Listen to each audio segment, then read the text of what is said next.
In this video, we're going to look at when does a limit not exist. So we saw before the limit might not exist. All right, where did the limit not exist in this following graph? All right, the example we looked at a lot is this value at 6. Because at 6, we have some values up here and some values down there. They don't agree, so the limit does not exist. All right, so this actually leads us to the first type of place where a limit might not exist, and that's known as a jump.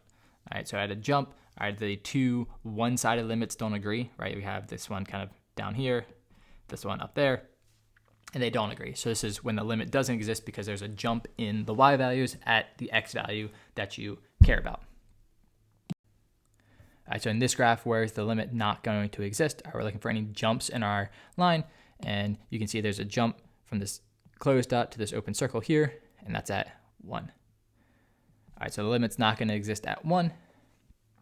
And there's actually another place in this graph where the limit's not going to exist that we haven't learned yet. So let's see if you can figure it out. Where's the weird stuff happening in this graph? All right, well, there's a weird open circle here.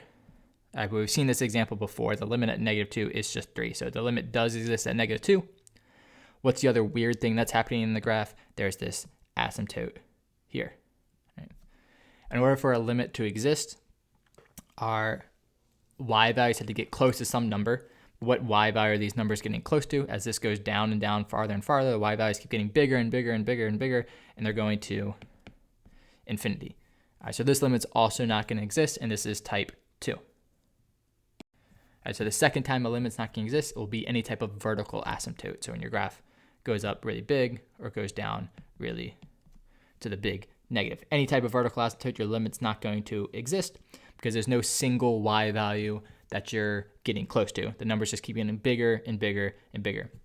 All right, we will write that the limit equals infinity, but it's not really possible to be equal to infinity. This is more of a notation thing. They're saying our numbers just keep getting bigger. We're not saying that the limit actually exists and it's equal to the number infinity because doesn't exist.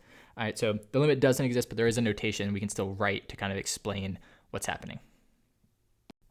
All right, and for our last type of place where the limit's not going to exist, we're going to look at the graph of f of x equals sine of 1 over x. So if you want to pull up Desmos and graph it, you can, but I'm going to show you in the slides. All right, so if you graph sine of 1 over x, right now I have a graph from -5 to 5. All right, this is what the graph looks like. Nothing too weird. And we're going to be focusing on 0 right in the middle. So what's happening here? Nothing too kind of weird might be happening right now, except for this kind of thing where it goes up and back down. All right, let's zoom in a little bit. So now instead of -5 to 5, we're looking at -1 to 1. And you can see we almost have this like red box in the middle here. Let's zoom in a bit farther. And you can see as we zoom in, we do basically just have this red box. And I'll zoom in a bit more. And you can see now the big box is like almost like this solid chunk of values. All right, so when we're saying here, we're trying to figure out the limit as x approaches 0, right? We're zooming into 0 right in the middle. What is our y value getting close to? We could say 1's the answer because all these y values are close to 1, but they're also at the same time close to -1. They're also at the same time close to 0. They're also at the same time close to 1/2, which is basically this is like a jump taken to the extreme. All right, we're hitting all of these values all the time, right? This like zigzag that's happening here. We're hitting all these values over and over again. We never settle down on a single y value.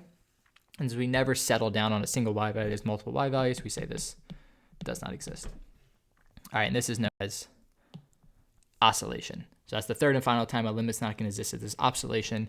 All right, basically the graph's jumping up and down really quickly. It never settles on a single y value. And on a graph, it'll just kind of look like this. Your graph will be going, and you'll see this like solid line, and your graph will keep going. All right, so these values are jumping up and down so quickly, there's no single limit that happens. All right, so quick summary. Here are the times the limit won't exist. All right, a jump. Asymptote, so anytime you have a vertical asymptote, and oscillation. All right, so whenever you see this kind of up and down zigzag, all right, those are the 3 times your limits will not exist.